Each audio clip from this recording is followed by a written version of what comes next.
నమస్తే. మనము త్రిపుర రహస్యం గ్రంథం చదువుకుంటూ ఉన్నాము.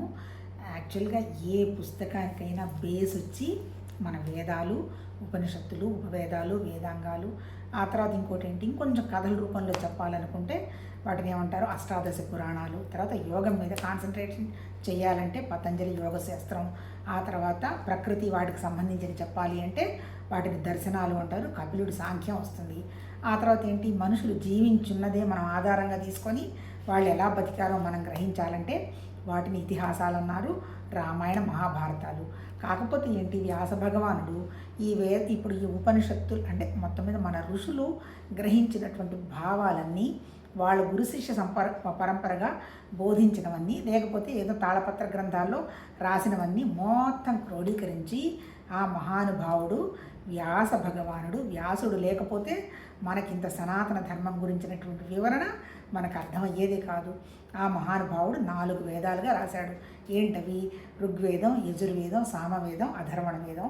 ఆ తర్వాత ఇంకా నెక్స్ట్ పోర్షన్ వచ్చి కింద ఉపనిషత్తుల ఋషులు కొన్ని 1128 ఎన్నో ఉపనిషత్తులు ట్రేస్ అయితే 108 ఎన్నో ఉన్నాయి. టోటల్గా 108 ఉపనిషత్తులను కూడా డివైడ్ చేసి ఆ వేదాలకి అడుగు పోర్షన్లో రాయడం జరిగింది. అందుకని వాటిని ఏమంటారంటే వేదాంతం అంటారు. వేదాంతం అంటే ఏంటి, నిజం చెప్పాలంటే జ్ఞానం కూడా అంతమయ్యేటువంటి పరిస్థితి అని చెప్పచ్చు. అంటే అర్థం ఏంటి, అసలు వేదం అంటే ఏంటి, నిజంగా వింటూ ఉంటే అసలు వాళ్ళ వాళ్ళ వాళ్ళ మేధా సంపత్తి ఏంటి, లేదంటే భగవతత్వం దయ వల్ల వాళ్ళ దగ్గరుండి వాళ్ళ సత్యాన్ని వాళ్ళు గ్రహించడం జరిగి వాళ్ళ అనుభవానికి తెచ్చుకొని కూడా ఉండుండొచ్చు. లేకపోతే ఇంత డీటెయిల్డ్గా వాళ్ళు చెప్పలేరు. ఇప్పుడు వాళ్ళు ఏం చెప్పారు, టోటల్గా ఇప్పుడు మనం చదువుకుంటున్న త్రిపుర రహస్యంలో కూడా ఏంటి, మొత్తం అంతా ఎవరికి, మన దత్తాత్రేయుడికి పరశురాముడికి మధ్య జరుగుతున్నటువంటి సంవాదం. పరశురాముడు ఏంటి, భూమి అంతా జయిస్తాడు, తర్వాత బోలుడు తపస్సు చేశాడు, ఆయన ఒరిజినల్గా ఏంటి, ఆయనకు బ్రహ్మనిస్తున్నవాడు. ఇంత ఉన్నా ఆయనకు శాంతి దొరకల. ఎట్లా నాకు ఈ శాంతి దొరుకుతుంది అనేటువంటి విషయంగా గ్రహించి సత్సంగీని ఒక ఆయన చూసిన తర్వాత ఆయన ఎంత ఆనందంగా ఎందుకున్నాడు అనేటువంటి విషయాన్ని అర్థం చేసుకున్నప్పుడు ఆయన చెప్తాడు, నువ్వు వెళ్ళి దత్తాత్రేయుడిని కలుసుకొని ఆయన దత్తాత్రేయుడు నీకు వివరం చెప్తాడు అని చెప్తాడు. దత్తాత్రేయుడి దగ్గరికి వెళ్ళిన తర్వాత ఆయన ఏం చెప్తాడు, దత్తాత్రేయుడు సత్సంగి కదా, ఆయన గ్రహించిన తర్వాత అసలు దత్తాత్రేయుడికి సంబంధించిన కథ అంతా మనం ముందు చాప్టర్స్లో చెప్పుకున్నాం. అత్రి మహామునికి అనసూయ మాతకి జన్మించిన వాడు, ఆ బ్రహ్మ విష్ణు మహేశ్వరుల స్థితి దాటాడు అంటే సృష్టి స్థితి అలా దాటినటువంటి వాడు. అంటే ఏంటి, సత్వతమో రజోగుణాలని క్రాస్ చేసినటువంటి నిరాకారంగా ఉన్నటువంటి ఒక శక్తే దత్తాత్రేయుడు కూడా. కాకపోతే ఏంటంటే అల్టిమేట్గా సర్వత్రా వ్యాపించినటువంటి జ్ఞానం మన దగ్గర ఉన్నది, అక్కడ ఉన్నది, పరశురాముడి దగ్గర ఉన్నది, అందరి దగ్గర ఉన్నది. కాకపోతే ఆ విషయాన్ని మనం అవగాహన చేసుకోవాలి అంటే మనం ఏం చేయాలంటే విచారణ చేయాలి. మనం మామూలు విషయాలు కూడా అంతే కదా, మన భౌతికంగా చూసిన విషయాల్లో కూడా ఏమంటుంటాం, నీకు క్లారిటీ ఉండాలి, నువ్వు చేయగలవా లేదా, నువ్వు పరిశీలించుకో, నువ్వు వెతుక్కో అని మనం పిల్లలకు చెప్తూ ఉంటాం కదా. అంటే ఇక్కడ కూడా చెప్పింది ఏంటంటే నువ్వు విచారణ చేయి. విచారణ చేయడం అంటే మన బుద్ధిని కనుక ఉపయోగించగలిగితే ఏది సత్యం, ఏది అసత్యం, ఏది మాయ, ఏది సత్యం, ఏది తాత్కాలికం అనేటువంటి విషయాన్ని కనుక మనం గ్రహించుకుంటే మన మనసుకు సంబంధించి, మన జ్ఞానానికి సంబంధించి, మన ఆలోచనకు సంబంధించి అంతా ఉన్నది తప్ప ఈ స్థితిని దాటి బయట ఏమీ లేదు. నా సమస్యకు కానీ నా సంతోషానికి కానీ దేనికైనా నేనే కారణం తప్ప పక్క వాళ్ళు కారణం కాదు అనేటువంటి ఒక అవగాహన వస్తుంది. నిజం చెప్పాలంటే మన ఋషులు కూడా దైవత్వంగా చెప్పినటువంటి విషయం చాలా తక్కువే. వాళ్ళ దృష్టిలో దైవత్వం అంటే ఏంటంటే నిజంగా చెప్పాలంటే నిరాకారం, నిశ్చలం, సర్వత్రా వ్యాపించినటువంటి 3 గుణాలు లేనటువంటిది ఏంటది, నిశ్చలమైనటువంటి, నిశ్చితమైన, నిశ్శబ్దమైనటువంటి ఒక శక్తివంతమైనటువంటి జ్ఞానం. అంతకంటే ఇంకేం లేదు. మన దగ్గర అజ్ఞానాన్ని మనం చూడలేం కదా. ఇప్పుడు మనకు వస్తున్నటువంటి ఆలోచనలను ఎవరైనా పక్క వాళ్ళు గ్రహించగలరా? మనం మాట్లాడే విధానం ఉంటుంది, లోపల ఆలోచన ఉంటుంది, మనం చేసేది ఉంటుంది, ఎవరి స్థితి వాళ్ళదే. అల్టిమేట్గా ఇక్కడ చెప్పింది కూడా ఆ జ్ఞానం గురించే చెప్పటం జరిగింది.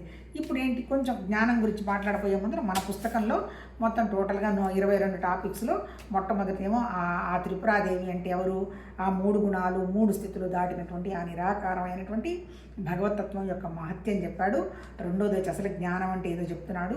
3 వచ్చి చర్య అన్నాడు. చర్యకి సంబంధించిన మ్యాటర్ పెద్దగా ఎక్కువ ఉన్నట్టు లేదు, కానీ ఎక్కువ పుస్తకంలో మాత్రం జ్ఞానం మీదనే ఫోకస్ అయింది, జస్ట్ లైక్ భగవద్గీత. ఇంకా భగవద్గీత కంటే ఇక్కడ ఇంకా వివరణ ఏంటంటే కథల రూపంలో మనకు అర్థం అవడం కోసం తేలికగా వండర్ఫుల్గా చెప్పటం జరిగింది. కాకపోతే ఇదేంటంటే ఇది టెక్నిక్స్ చెప్పారు కాబట్టి ఈ టెక్నిక్ అనేటప్పటికీ తంత్రానికి సంబంధించినటువంటి భావంగా వచ్చి ఎక్కువ ప్రచారం వచ్చినట్టుగా కనపట్టాల. ఇది నిజం చెప్పాలంటే ఇది కూడా నిరాకారమైనటువంటి భగవతత్వము, జ్ఞానము, అద్వైతానికి సంబంధించిందే తప్ప ఇంకొకటి ఏమీ లేదు. కాకపోతే కథలని కథలుగా అర్థం చేసుకోవటం కాకుండా కొంచెం డీకోడ్ చేసి అందులో భావాన్ని అర్థం చేసుకోవాలి. సరే, ఇప్పుడు ఇక్కడ పరశురాముడు అయిపోయినాడు. తర్వాత హేమచూడు హేమలేఖన్ అంతా నీ మనసే కారణమయ్యా, నీ మనసును ఉపయోగించి సత్యం కనుక్కో అన్న తర్వాత ఆయన ముక్తుడవుతాడు. ఆ కథ అయిపోయిన తర్వాత ఇప్పుడు రెండోది ఏం చెప్తున్నాడు? రెండోది ఒక రాజు ఉంటాడు. ఆ రాజుకు తమ్ముడు మహాసేనుడు అని ఉంటాడు. వీళ్ళు ఏదో అశ్వమేధ యాగానికి పోయినప్పుడు అక్కడ ఒక గండకమ్మును ఉంటే ఆయన్ని పట్టించుకోకపోతే వాళ్ళ కొడుకు వచ్చి వీళ్ళ గుర్రాన్ని వాటిని కొండ లోపలికి తీసుకెళ్ళిపోతాడు. సరే, తండ్రి పెద్దవాడు ఉండి నాయన తమ్ముడిని పంపిస్తాడు మహాసేనుడిని. అక్కడికి పోయిన తర్వాత ఆయన నాకు ఈ యొక్క మహత్యాలు ఏంటి అని కనుక్కొని ఇప్పుడు ఇక్కడ భావనా శుద్ధి అనేటువంటి టాపిక్ మాట్లాడుతున్నాం. ఏంటి, ఇప్పుడు లోపల ఉన్నటువంటి కొండ లోపల ఒక్కరోజే అన్నీ చూపిస్తాడు. తర్వాత బయటకు వచ్చిన తర్వాత చిన్న కొండే అంటే ఏంటి, టైము స్పేసు ఆబ్జెక్ట్ దాటినటువంటి వ్యవహారం అంతా అక్కడ చూపిస్తాడు. బయటికి రావడంతో కాలం టకటక గడిచిపోయి ఉంటుంది. 124 కోట్లు అయిపోయి బంధువులంతా చచ్చిపోయి ఉంటారు. ఇది ఎలా సంభవం అని అడిగినప్పుడు అప్పుడు చెప్తాడు, అన్నిటికీ కారణం నీ భావమేనయ్యా అనేటువంటి విషయం చెప్తాడు. మళ్ళీ ఇక్కడ భావం అంటే ఏంటి? భావం అంటే ఉన్నది, ఉంటుంది, ఉన్నది. ఇవేగా మన ఆలోచనలు కూడా. ఇప్పుడు మనం అనుకుంటున్నాం అప్పుడు చాలా బాగా జరిగిపోయిందండి, అప్పుడు మా చిన్నప్పుడే ఆనందంగా ఉన్నాం అంటున్నాం. అది భావమే. అమ్మో భవిష్యత్తు ఏమైపోతుందో, పెద్దవాళ్ళం అయిపోతున్నాము, ఎట్లా ఎవరు చూస్తారు ఏంటి అనేది ఉంది. అది భావమే. అంటే ఏంటి? భావం అంటే ఏంటి? నీ లోపల ఉన్నటువంటి నీకు ఒక ఆలోచన భావం. ఇప్పుడు మనకిప్పుడు నిజంగా వేదం అంటే ఏంటి? జ్ఞానం అన్నాడు. జ్ఞానం అంటే ఇంకా డైల్యూట్ చేసి ఏం చెప్పాడు? జ్ఞానం ఏంటి అనేవి డిస్క్రైబ్ చేయలే. జ్ఞానం అంటే ఉన్నదంతా సర్వత్రా వ్యాపించినటువంటి ఒక శక్తివంతమైన సర్వత్వ స్వతంత్రమైన జ్ఞానం ఉంది అన్నాడు.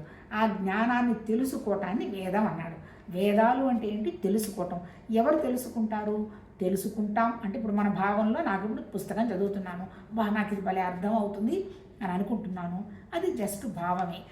అంటే ఏంటి? భావము, తెలుసుకోవటము, స్ఫురణ, ఎరుక. అంటే డైరెక్ట్గా చెప్పాలంటే జస్ట్ గ్రహించటమేనబ్బా.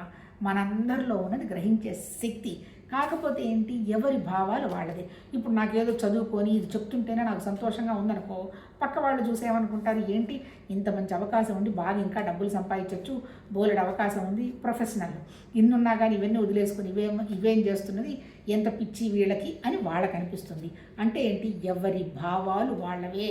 మన భావాలకు అనుగుణంగానే మనం అన్నీ చూస్తూ ఉంటాం. ఇప్పుడు నేను డైటింగ్ చేస్తున్నాం అనుకో, అది నా భావమే, నేను సంతోషంగా ఉన్నాను అనుకుంటాం. లేదు, స్టార్ హోటల్కి వెళ్ళి వెరైటీస్ ఆఫ్ ఫుడ్ తింటున్నాం, భలే ఉంది అనుకుంటాం, అది భావమే. కాకపోతే తింటున్నప్పుడు ఆ అనుభవం ఉంది మనకు, లేదంటల్లా. కాకపోతే ఏంటంటే మనం ఊహించిన ఫ్యూచర్ గురించి ఊహించిన జరిగిపోయిన విషయాలు మాట్లాడుతున్న జస్ట్ భావమే. ఇప్పుడు ఈ బుక్లో చెప్పింది కూడా ఏంది? ఎలా మన భావసిద్ధిని పెంచుకోవాలి. ఇప్పుడు ఇక్కడ జ్ఞానం అన్నాడు కదా, ఈ జ్ఞానానికే రకరకాల పేర్లతోటి రకరకాలుగా వాడారు మన ఋషులు. ఆత్మ అన్నాడు, ఆత్మన్న జ్ఞానమే. ఆత్మ జ్ఞానం, అనాత్మ 99 విశేషాలు.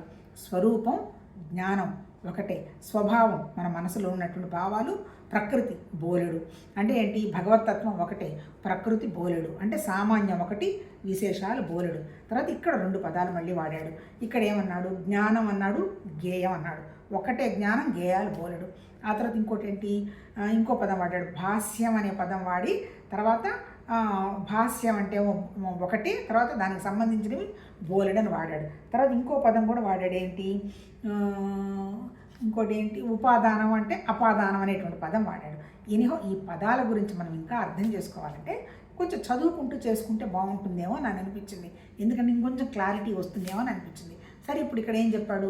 ఏమిటయ్యా ఈ భావాలంటే దానికి ఋషి ఏం చెప్పాడంటే 2 భావము అంటే అనుకోవటమేనయ్యా భావం అంటే, ఇంకా అక్కడ ఒక పెద్ద ఏందో రాకెట్ సైన్స్ ఏమీ లేదు. ఈ భావంలో నువ్వేంటి 100% అయిపోయింది అనుకుంటావు అంటే అది సిద్ధించిన భావం. అవుతుందా కాదా అనుకుంటావు అంటే అసిద్ధి. అంటే మనకిప్పుడు మనం పాజిటివ్ నెగటివ్ అంటున్నామే, కొన్ని వేల సంవత్సరాల నాడే వాళ్ళు చెప్పారు. పాజిటివ్ అంటే కరెక్ట్గా ఉంది, అయిపోయింది అనేటువంటి భావనలో ఉండడం. నెగటివ్ అంటే అవుతుందా కాదా అనేటువంటి ఘర్షణలో ఉండడం. మరి ఈ భావసిద్ధి ఎట్లా వస్తుంది అని అడుగుతాడు.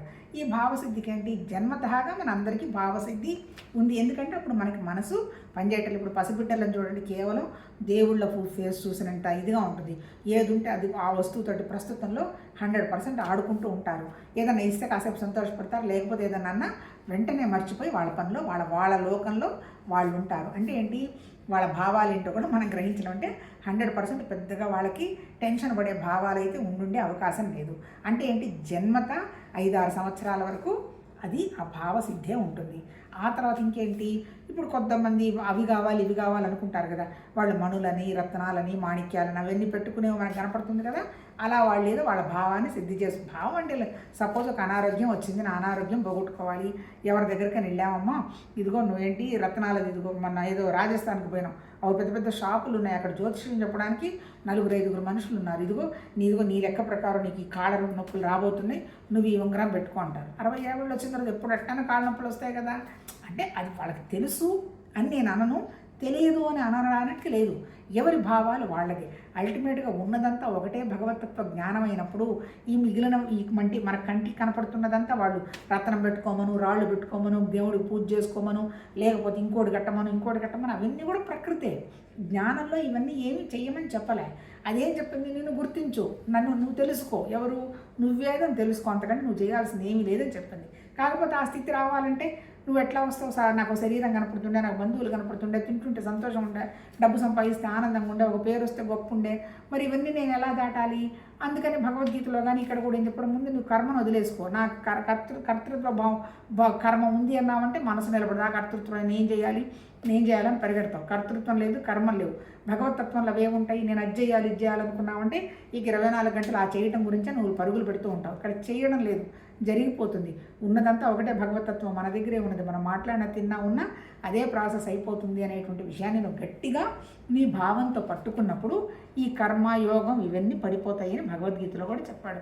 అల్టిమేట్ ఏంటి, మోక్షం అనే దాన్ని కూడా సన్యాసం చేయడం జరుగుతుంది అంటాడు. అంటే మోక్షం కూడా అవసరం లేదంటాడు. ఇంకా నువ్వేదైనప్పుడు వేరుగా ఏదైనా ఉంటే కదా కావాలి, మనం అదన్నప్పుడు ఇంకో రెండోడు కావాలని ఎందుకు ఉంటుందనే అంత స్థితికి వెళ్ళి చెప్పాడు. దానికి ఆ స్థితికి మళ్ళీ రావడానికి కారణం ఏంది, మళ్ళీ భావమేనబ్బా, ఏం పదార్థం ఏం లేదు. ఇప్పుడు ఇక్కడ ఏం చెప్తున్నాడు, రత్నాలు మాణిక్యాలు వాళ్ళు పెట్టుకుంటే యోగులు ఉంటారు, తపస్సుతోటి వాళ్ళ భావసిద్ధి పెంచుకోవటానికి చూస్తారు, అంతే కదా. నీకు శాపం పెడుతున్నాను అంటే అయిన వాళ్ళు ఉన్నారుగా, మనం చూసాంగా. ఇప్పుడు ఈ పుస్తకంలో కూడా ఆ తపస్సుతోనే కదా ఆయన లోపల ఒక రాజ్యాన్ని సృష్టించాడు. ఆ తర్వాత ఇప్పుడు మళ్ళీ కొంతమంది ఉంటారు, పూజ చేసేవాళ్ళు ఉంటారు, ఏదో ఒక మంత్రాన్ని పట్టుకొని 24 గంటలు రిమైనింగ్ ఆలోచనలన్నీ ఆపేసి ఆ భావశుద్ధి మంత్రశుద్ధితో తెచ్చుకుంటారు. ఆ తర్వాత దేవతల బోతలు ఉంటారు. ఇప్పుడు ఏదైనా అనారోగ్యం వచ్చింది, ఒక మందో ఔషధం వేసి అవి తగ్గించేసుకొని శుద్ధి చేసుకుంటారు. అంటే అల్టిమేట్ ఏంటి, భావశుద్ధి అనేది అంటే ఎవరి వాళ్ళ స్థితి వాళ్ళ టెక్నిక్ అది ఉపయోగించుకోవడం జరుగుతుంది. ఆ తర్వాత ఇంకోటి ఏం చెప్తున్నాడు, ఇక్కడ కొంచెం మనము ఇంతవరకు చెప్పి తర్వాత ఇంకేం చెప్తాడు, ఇంకోటి అడుగుతాడు, ఏమని, అంతా బాగానే ఉందయ్యా నువ్వు అలా చెప్తున్నావు, కానీ నేను అనుకున్నవేవి నాకేం జరగడం లేదు, నాకెందుకు జరగడం లేదు, మరి నువ్వు అంత లోపల అంత రాజ్యాన్ని నువ్వు ఎలా సృష్టించావు, బయట వచ్చేటప్పటికి ఇలా ఎందుకు లేదు అంటాడు. నాయన, ప్రపంచంలో ప్రకృతిలో ప్రతి క్షణం ప్రతి చోట భేదమే ఉంది. నీ ఇంద్రియాలే ఒకటొక ఇంద్రియం ఒక రకంగా పనిచేస్తే ఒక ఇంద్రియం ఒక రకంగా పనిచేస్తుంది, దాన్ని నువ్వేం గ్రహించలేవు. ఆ తర్వాత కొన్ని దీవుల్లో పైనుంచి కింద నుంచి వేళ్లాడినట్టుగా కనపడతారు, కొన్ని దీవుల్లో కళ్ళు ఎరుపునే చూస్తూ ఉంటాయి. అట్లాగే ఇప్పుడు మన చేపలు నీళ్ళలో ఈతగలుగుతాయి, మనం పోయి ఒక్క నిమిషం నీళ్ళలో ఉండలేము. అలాగే తర్వాత ఇంకోటి ఏంటి, అగ్నిని చూస్తే మనం పారిపోతాము. అలాగే ఇంకొకళ్ళు ఉన్నారనుకో, ఇంకో కొన్ని పురుగులు ఉన్నాయి, వాటిని అగ్నిని మింగేస్తాయి. అంటే ఏంటి, నీ ఇంద్రియాల్లో నీ మనుషుల్లో ఈ ప్రపంచంలో తర్వాత దేశకాల వస్తువులు అంతే కదా. ఇక్కడ మనకి ఇప్పుడు భారతదేశంలో పొద్దున పూట అయితే వాళ్ళకి అమెరికాలో రాత్రిపూట ఉంటుంది. అంటే ఏంటి, కాలంలో సూర్యుడు ఎక్కడ ఉదయిస్తే దాన్ని తూర్పు అన్నాడు. వెస్ట్రన్ కంట్రీస్ అంతా వచ్చేసేసి పడమర దేశాలు అన్నారు. ఇక్కడ మనకి కాలం వేరు, తర్వాత వస్తువులు వేరు, మనుషుల రేసు కూడా కలర్ గీలర్ కూడా అన్ని డిఫరెన్స్ ఉన్నాయి. అంటే ఈ భేదం అంతా ప్రకృతినయ్యా, భేదం కాకుండా ఉన్నది ఒకటి ఉన్నది. జ్ఞానం. మరి ఇప్పుడు నీ మనసులో నువ్వు బోలెడు ప్రపంచాన్నంతా సృష్టించి కూర్చుంటున్నావు, నీకు అక్కడ ఏమైనా పదార్థం ఉందా? మరి భగవతత్వానికి ఏం పదార్థం కావాలి ఇదంతా సృష్టించడానికి? జస్ట్ భావంతోనే ఇదే ఏర్పాటైపోయింది. కాకపోతే అక్కడ స్వచ్ఛమైన భావం కాబట్టి సృష్టి జరిగినా జరగకపోయినా సృష్టి ఉన్నట్టుగా కనపడుతున్నది. నీ భావంలో ఆ స్వచ్ఛత లేదు, ఎందుకంటే అసిద్ధి ఉంది, జరుగుతుందా జరగడం లేదా అనుకుంటున్నావు అనేటువంటి విషయంగా చెప్పటం జరిగింది. అంటే ఏంటి, ఇక్కడ ఎంతసేపు చెప్పినా ఏం చెప్తాడు, ఏం చూసినా కానీ నీ మనసులో ఉన్న దాన్ని బట్టే చూస్తున్నావు, నీ మనసులో లేనిది ఏది నీ బయటికి రాదయ్యా అన్నాడు. ఒక్కసారి చదువుదాం. అంతటా జనులు తర్వాత కళ్ళు కూడా ఏంటి అన్నీ ఇప్పుడు ఎవరి మనసులో ఉన్న దాన్ని బట్టే వాళ్ళ దృష్టి దాని మీదకి వెళుతుంది. దాన్ని బట్టి అంటే ఏంటి, ఇదంతా స్థూలం, సూక్ష్మాతి సూక్ష్మమైంది ఏంటి జ్ఞానం. ఆ జ్ఞానంలో నుంచి ఏం వచ్చింది, ఆలోచన వచ్చింది. ఆలోచన వల్ల ఏమొచ్చింది, మాట వచ్చింది. ఈ ఆలోచన మాట లోపల ఒక రూపం ఏర్పడింది అనుకో, ఒక పదార్థం బయట కనపడుతుంది. అంటే ఏంటి, నామరూపాలంటే ప్రకృతి. నామం అంటే ఆలోచన, జీవత్వం. రూపం అంటే బయట కనపడుతున్నటువంటి ప్రపంచం. అందుకని దాన్ని ఏమన్నాడు, గౌణాత్మ అన్నాడు. దీన్ని ఏమన్నాడు, మిథ్యాత్మ అన్నాడు. రెండూ మిథ్యే. లోపల ఉన్నటువంటి ప్రత్యేగాత్మ అనేది నాదే, నేను అనేటువంటి ఒక జ్ఞానం. కాకపోతే ఆ నేను అనేటువంటి ఆ జ్ఞానం మర్చిపోయి నాది అనేటువంటి ఈ శరీరం సత్యం అనేటువంటి విషయంగా ఈ ప్రపంచం సత్యం అనకుండా తిరుగుతుంది. ఇవి రెండు మిథ్యనయ్యా. నువ్వు కనుక ఈ రెండు మిథ్యని కనుక నువ్వు గ్రహించి నా దగ్గరే నేనే అనేటువంటి జ్ఞానం కనుక నువ్వు గ్రహించావంటే నీకు 100% భావశుద్ధి వస్తుంది. నీకు ఏది కావాలంటే అది చూస్తావు, ఎక్కడికి వెళ్ళాలంటే అక్కడికి వెళతావు. ఆ అనేటువంటి విషయంగా చెప్పటం జరిగింది. ఇదే మళ్ళీ ఒక్కసారి కొన్ని పదాలు వాడాడు ఇక్కడ. ఏంటవి, ఇప్పుడు చెప్పాను కదా, ఇంకా ఉపాదానం అపాదానం అన్నాడు, తర్వాత భాష్యం అనే పదం వాడాడు. అవి ఎట్లా వాటిని డిస్క్రైబ్ చేశాడో కొంచెం చూస్తూ చూద్దాం నిదానంగా. కావున ఎవడు తన దృష్టి చేత ఏ పదార్థాలను ఎంతవరకు ఏ రూపంతో గ్రహిస్తున్నాడో అదే వాని దృశ్య ప్రపంచం అవుతున్నది. అంటే ఏంటి, నా మనసులో లేనిది ఏది నాకు బయట కనపడదు. నాకు అమెరికా తెలుసు కాబట్టి, నేను ఒకసారి వెళ్ళొచ్చాను కాబట్టి నేను అమెరికాని చెప్పగలను. అదే నేను ఒక 40-50 సంవత్సరాల నాడు అమెరికా ఎలా ఉంటుందంటే అప్పుడు ఈ వీడియోలు కూడా లేవు కదా, అంటే మనం ఊహించే ఛాన్స్ కూడా లేదు. అంటే ఇక్కడ చెప్పదలుచుకుంది ఏంటి, ఈ దృశ్యం అంటే ఏంటి, బయటకు కనపడుతున్నటువంటి ప్రపంచం కానీ మన మిథ్యకు సంబంధించినటువంటి మన శరీరానికి సంబంధించింది కానీ నా మనసులో కొన్ని భావాలు పెట్టుకున్నాను. ఆ భావానికి అనుగుణంగానే నేను చూడడం మొదలుపెట్టాను. అంతే కదా, మొత్తం ఉన్న ప్రాపర్టీ అంతా ఏ రమణ మహర్షి ఆశ్రమానికో రాసేసి అక్కడికి మామూలుగా ఏమీ లేకుండా సాధారణమైన వాళ్ళగా క్యూలో ప్లేట్ పెట్టుకొని భోజనం అడుక్కొని తింటున్నాడు అనుకోండి. అలాంటి అంటే ఉదారమైనటువంటి మనసు కనుక లేకపోతే అట్లా ఆస్తి పూర్తిగా అక్కడికి ఇచ్చేసి అక్కడ మనుషులు ఉంటారు అనేటువంటి విషయం వీడికి ఏమన్నా తెలుస్తుందా? తెలిసే ఛాన్సే లేదు. ఎందుకు వీడికి తెలియదు? వీడికి అసలు ఇవ్వడం అనేటువంటి కాన్సెప్ట్ లేని వాడికి ఎవరన్నా వేరే వాళ్ళు ఇచ్చుంటారు అనేది ఎలా తెలుస్తుంది? తెలియదు. ఎందుకు ఇక్కడ చెప్పదలుచుకున్నది, జ్ఞానం ఒకటే. జ్ఞానాన్ని కనుక్కోలేదు. అంతేకాదు ఇప్పుడు ఒక ఆయన సిద్ధి పొందాడండి అనే విషయం మనం చెప్పామనుకోండి, అక్కడికి పోయి ఆయన పిచ్చాయలాగా ఏదో అటు ఇటు మాట్లాడుతూ బట్టలు కూడా లేకుండా గోలగోలగా ఉన్నాడు అనుకోండి, చూసేవాళ్ళకి ఏమనిపిస్తుంది, వీడేదో అడుక్కుండేవాళ్ళగా ఉన్నాడు, వీడు బంద ఈయనేంటి జ్ఞాని అని ఆ స్థితే తెలియని వాళ్ళు అంటారు.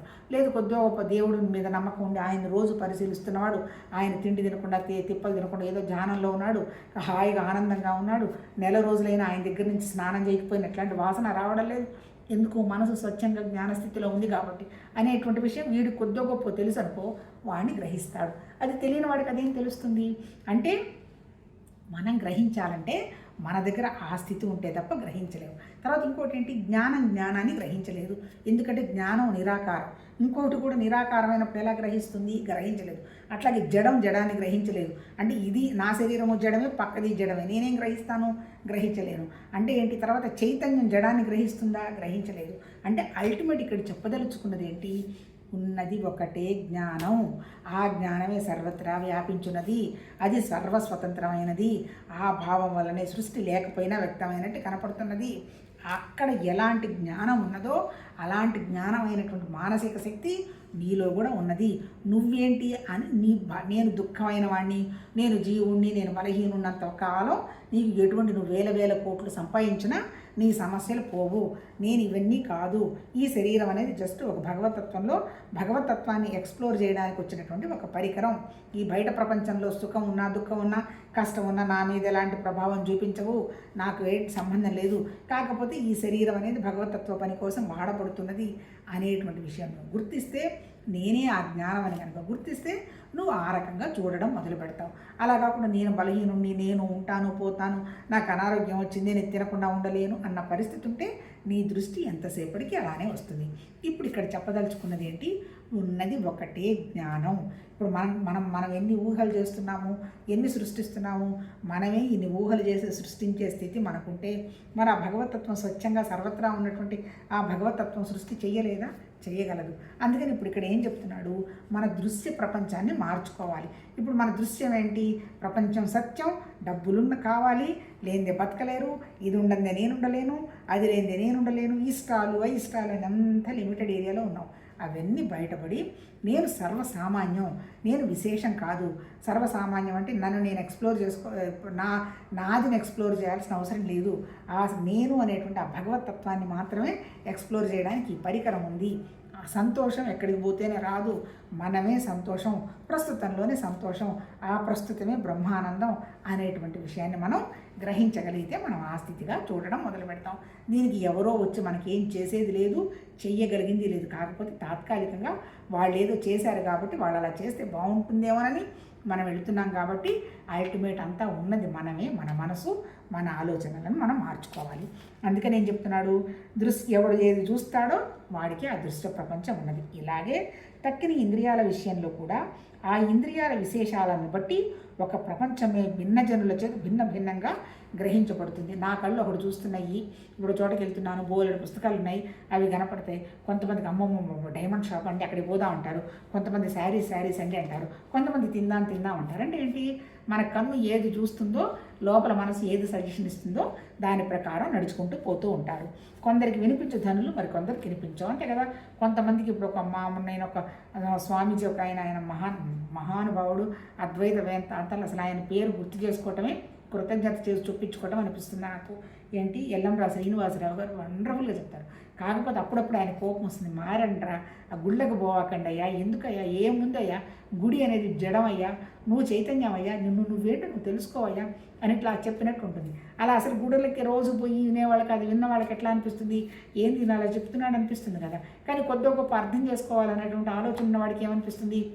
ఈయన వండర్ఫుల్ సాంస్క్రిట్లో ఆయన మహానుభావుడు, పండితుడు, ఆ సంస్కృతం వివరించి చెప్తుంటే ఆ వాళ్ళు చెప్పిన దాంట్లో, వాళ్ళు అర్థం చేసుకున్న దాంట్లో 100% కూడా మనకు అర్థం కాలేదు, చెప్పటం చేతరాదు. కాకపోతే ఏంటంటే చెప్పటం వల్ల ఏమొస్తుంది అంటే ఆ భగవతత్వం ఉంది. మంచి మాట మనం విన్నాము, మంచి మాట మనం మాట్లాడుకుంటున్నప్పుడు, మంచి మాట మనం ఆచరించినప్పుడు అయ్యో నువ్వు ఆచరించటం లేదు కదా అనేటువంటి అవగాహన వస్తుంది. అంటే ఏంటి? విచారణ అనే కదా చెప్పారు. మనం సత్సంగకి వెళ్ళాలి, దాన్ని మనం గ్రాస్ప్ చేసుకోవాలి, అర్థం చేసుకోవాలి, చేసుకున్నది మనం మాట్లాడుకోవచ్చు, తప్పేం లేదు. ఎందుకంటే భగవతత్వానికి సంబంధించి కాబట్టి. ఇప్పుడు ఇక్కడ చెప్తున్నది ఏంటి? ఒక్కొక్కళ్ళకి ఒక్కొక్క శబ్దం ఆనందంగా ఉంటుంది. ఇప్పుడు ఒకళ్ళు పెద్దగా పాటలు పెట్టుకొని డ్యాన్సులు వేస్తారు, ఒకళ్ళకి మంచిగా మెలోడియస్గా స్లోగా సంగీతం ఉంటే ఇష్టం ఉంటుంది. కొంతమందికి ఈ రెండు కూడా వద్దు, వాళ్ళల్లో వాళ్ళు నిశ్శబ్దంగా వాళ్ళ ఆలోచనలో ఏదో వాళ్ళు ఉంటారు. అందుకని ఏంటి? ఇవన్నీ వేరియేషన్స్, అంటే ఎవరి మనసు వాళ్ళకేం చెప్పటం ఇక్కడ ఉద్దేశం. ఆ తర్వాత ఏంటి? ఇంకేం చెప్తున్నాడు? నేలపై అడుగుల గుర్తులను వాసన చూసి కుక్కలు దొంగలను గుర్తించగలవు, మనుష్యులకు అటువంటి శక్తి లేదు. అలాగే కేవలం మానసికమైన భావనలు, ఆలోచనలు మొదలైనవి కూడా ఆయా వ్యక్తుల యొక్క సంస్కార విశేషాలను బట్టి భిన్నంగా ఉండును. అంటే ఏంటి? ఒక్కొక్క శక్తి ఉంటుంది. ఇప్పుడు పక్షి ఆకాశంలో ఎగరగలదు, చేప నీళ్ళల్లో ఈదగలదు. అట్లాగే తర్వాత ఇంకోటి ఏంటి? ఇప్పుడు కుక్క ఉంది, పాపం దానికి కుక్క చూపించగలిగేంత ప్రేమ ఈ భూమి మీద ఏ జంతువు చూపించలేరు. అందుకని కుక్కను అందరూ అంత ప్రేమగా చూసుకుంటారు, ఆ కుక్క కూడా పాపం వీళ్ళని అంత ప్రేమగానే చూస్తుంది. ఆ తర్వాత ఏంటి? మనిషి రాబోతున్నప్పుడు వాసన బట్టి వచ్చేదానికి వాళ్ళని రిసీవ్ చేసుకోవడానికి పరిగెడుతుంది. మనకి సంబంధం లేని మనిషి వస్తున్నాడంటే అరవడం మొదలు పెడుతుంది. ఆ తర్వాత ఎవడన్నా దొంగ వచ్చేది నెత్తుకొని వెళ్ళాడంటే వాడు నడిచినంత దూరం ముక్కు వాసన చూస్తూ అది కనిపెట్టగలుగుతుంది. అంటే కుక్కకు ఆ లక్షణం ఉంది. అలాగే అంటే ఏంటి? అలాగే కేవలం మానసికమైన భావనలు, ఆలోచనలు మొదలైనవి కూడా ఆయా ఆ వ్యక్తుల యొక్క సంస్కార విశేషాలను బట్టి భిన్నంగానే ఉండదు. ఇందాక చెప్పుకున్నాం కదా, అసలు దానమే చేయని వాడికి మొత్తం వాడికి సంపాదించిందంతా ఇచ్చిపోతాడనేది వాడి ఊహకు కూడా అందదు. అందుకని ఇప్పుడు మనం చూస్తున్నాం, ముఖ్యంగా ఇప్పుడు మనం చూస్తున్నాం కదా, ఇప్పుడు వీడియోలు చూస్తున్నాము, నెగటివ్నెస్ ఇష్టము. ఎందుకు ఇష్టము? అవతల వాడేదో సంతోషంగా ఉన్నాడని వీళ్ళు అనుకొని వాడేదో నువ్వు ఇట్లా డ్రెస్ వేసుకున్నావమ్మా, అలా డ్రెస్ వేసుకున్నావు, భలే చెప్పావులే అమ్మా, ఇట్లాంటివన్నీ అనుకుంటారు. కారణం ఏంటి? అవతల వాళ్ళు ఏదో ఆనందంగా ఉన్నారనుకుంటున్నారు. మనం అర్థం చేసుకోవాలి ఏంటంటే, ఈ భూమి మీద ఉన్నటువంటి 800 కోట్ల మందికి వాళ్ళ మనసు ఉంది. ఆ మనసులో నేను భగవతత్వము అనేటువంటి విషయాన్ని గట్టిగా పట్టుకున్న వాళ్ళకి తప్ప మిగిలిన వాళ్ళకి వాళ్ళు చూపిస్తున్నంతటువంటి సంతోషం, ఆనందాలు అక్కడ ఏమీ ఉండవు. ఉండవు అంటే అంత స్క్రీన్ అబ్బా, స్క్రీన్లో ఏమంటారు దాన్ని, ఎన్నో ఫిల్టర్స్ ఉంటాయి. వాళ్ళు ఉండేది ఒక రకం, ఇక్కడ కనపడేది ఒక రకం. మామూలు వాళ్ళే ఇలా కనిపిస్తున్నారు అంటే మరి వాళ్ళ మేకప్లు, వాళ్ళు పెడుతున్న డబ్బులు, వాళ్ళ బాధలు. ముఖ్యంగా మీరు వెళ్ళే సినిమాలు బొనిమాలు ఉన్నారు పాపం, వెళ్ళి చూడండి. ఎవరో 4-5 యాక్టర్స్కి విపరీతమైన ఆదాయం ఉంటుంది, లేదో 4-5 డైరెక్టర్స్కి విపరీతం ఉంటుంది. కాకపోతే వాళ్ళకి ఆ పిచ్చి, నా ఫోటో అక్కడ వస్తే బాగుండు, నేను స్క్రీన్ మీద ఉంటే బాగుండు అని పాపం వాళ్ళు పరుగులు పెట్టి వాళ్ళు ఎన్ని త్యాగాలు చేస్తారో మీకు తెలియదు. అంటే అర్థం ఏంటి? వాళ్ళలో ఎవరో మనకంటే ఆనందంగా ఉన్నారని ఎవరన్నా అనుకున్నారు అంటే ఉట్టి భ్రమ. నిజం చెప్పాలంటే మామూలు డబ్బులు ఎక్కువ లేని వాళ్ళే ఒకళ్ళ మీద ఒకళ్ళకి ఆప్యాయతలు, ప్రేమలు, త్యాగాలు చేయడము, కొద్దిగా గొప్ప ఆలోచించుకోవడం అనేటువంటి అవకాశం ఉంటుంది. ఇప్పుడు నేను ఇక్కడ ఎందుకు చెప్పదలుచుకున్నాను అంటే, ఎవరి మనసులో భావాలకు అనుగుణంగానే వాళ్ళు చూస్తారు. ఎవరినన్నా మనం ఒక నెగటివ్ కామెంట్ రాసాము, లేదా ఒక కామెంట్ చెప్పాము, దానివల్ల నష్టపోయేది ఎవరు? రాయించుకున్న వాళ్ళు ఏమి నష్టపోరు. వాళ్ళు ఇవన్నీ ప్రిపేర్ అయ్యే పాపం వాళ్ళు వచ్చేస్తారు, ఏమన్నా కానీ నాకు పేరు రావాలి అని. ఈ పని పాట లేకుండా రాసిన వాడు వాళ్ళ టైం అంతా 100% వృధా అవుతుంది. ఇక్కడ మనం గుర్తుపెట్టుకోవాల్సింది ఏంటంటే, కాకపోతే అలాంటి వాళ్ళు ఇటువంటి ఎంతవరకు వింటారో, ఎప్పుడు ఎవరికి రియలైజేషన్ వస్తుందో నాకు తెలియదు. కానీ అన్నిటికంటే ముఖ్యమైనది ఏంటంటే మనం కాలాన్ని ఉపయోగించుకోవటం. ఎప్పుడైతే మనం కాలాన్ని ఉపయోగించుకోవాలి అనేటువంటి భావం వచ్చిందో అప్పుడు మనం నేర్చుకోవటం మొదలు పెడతాం. ఈ మానవ జన్మ వచ్చింది ఎంజాయ్మెంట్ కాదు. ఎంజాయ్మెంట్ అనేది జస్ట్ ఒక టెంపరీ పీరియడ్ మాత్రమే. మన ఎవరం ఎన్నాళ్ళు ఉంది, 30 ఏళ్ళు ఉంది, 35 ఏళ్ళు ఉంది, తర్వాత ఉండలేదా అని కాదు. కానీ ఆ హార్మోనల్ కెపాసిటీ, ఆ పవర్ అంతా తగ్గిపోతుంది. అంటే ఏంటి? కొంత పీరియడ్ మాత్రమే ఎంజాయ్మెంట్. తర్వాత అంతా ఆ ఎంజాయ్మెంట్ పీరియడ్లో కానీ, చిన్నతనంలో కానీ మన ఎక్స్పీరియన్సెస్లో మనం నేర్చుకోకపోతే మనం ఎప్పటికీ ముందుకెళ్ళలేము. మన అభివృద్ధి చెందందే ఆనందం అనే పాయింట్ రాదు. ఎక్కడ అభివృద్ధి? మన మానసిక వికాసం పెంచుకోవాలి. ఏంటి మానసిక వికాసం? అందరి దగ్గర మనసు ఉంది, వాళ్ళ మనసులో ఆలోచనల ప్రకారం వాళ్ళు ప్రవర్తిస్తున్నారు. నా మనసులో నాకే కోరికలు ఉన్నాయి, నాకే ఆలోచనలు ఉన్నాయి, నేను ఏం చేస్తే అభివృద్ధి చెందగలను అని కొంచెం నిదానంగా కూర్చొని మన మీద మనం పనిచేసుకోవాలి. ఆధ్యాత్మిక సాధన అంటే మన మనస్సు మీద మనం పనిచేసుకుంటూ, నేను మనసు కాదు, శరీరం కాదు, ప్రాణం కాదు, ఈ ప్రపంచం కూడా కాదు, ఉన్నదంతా ఒకే ఒక జ్ఞానం, సర్వత్రా ఉన్నది అదే జ్ఞానం. ఆ జ్ఞానాన్ని బట్టి నాకు విషయం అర్థమవుతుంది అనేటువంటి భావం మీద నిలబడడమే భగవతత్వ సాధన. అది రేపు మిగిలిన విషయాలు రేపు చూద్దాం. అల్టిమేట్ ఏం లేదబ్బా, ఇక్కడ ఎంతసేపు చెప్పినా అన్నిటికీ మూలం జ్ఞానం. జ్ఞానం అంటే ఏంటి? జ్ఞానం అంటే ఆలోచనలో నుంచి మనకు వచ్చినటువంటి కోరికకు అనుగుణంగా మనకు వచ్చే ఆలోచనకు అనుగుణంగా మన మాట, మన క్రియ, దానికి అనుగుణంగానే మనకు వచ్చే ఫలం. జ్ఞానం అనేది ఏంటి? అది భగవతత్వానికి సంబంధించినటువంటి సృష్టి వ్యక్తమైనటువంటి నిశ్చలమైన నిర్వికల్పమైనటువంటి జ్ఞానం. మనం కూడా ఏంటి? మన మనసును అనవసరపు విషయాల్లో కనుక తిప్పకుండా ఏ పని ఇస్తే ఆ పనిని 100% ప్రస్తుతంలో కనుక చేయగలిగితే మన ద్వారా జరుగుతున్న ప్రతి పని భగవతత్వంలో భాగమే అవుతుంది. కాకపోతే నాకు ఇంకా అది లేదు, ఇది లేదు, వాళ్ళు ఇట్లా వీళ్ళు ఇట్లా అనేటువంటి స్థితిలో ఉన్నామంటే మన మనసు స్థితిలో ఉన్నాం. మనం చేస్తున్నటువంటి ప్రతి పనికి ఫలం ఉంటుంది. అంటే కాజు ఎఫెక్ట్ ఉంటుంది. కాకపోతే ఒక భగవతత్వం పనికి మాత్రం కారణం ఉండదు, ఫలం ఉండదు. ఎందుకు? ఉన్నదంతా సర్వత్రా ఉన్నది ఒకటే జ్ఞానం అనేటువంటి భావం ఉంటుంది. కాబట్టి నిశ్చలంగా ఉండడం జరుగుతుంది. అది చూద్దాం. ఈ భావాలు ఇంకా చెప్పటం జరిగింది, 3 రోజులు పడుతుందేమో.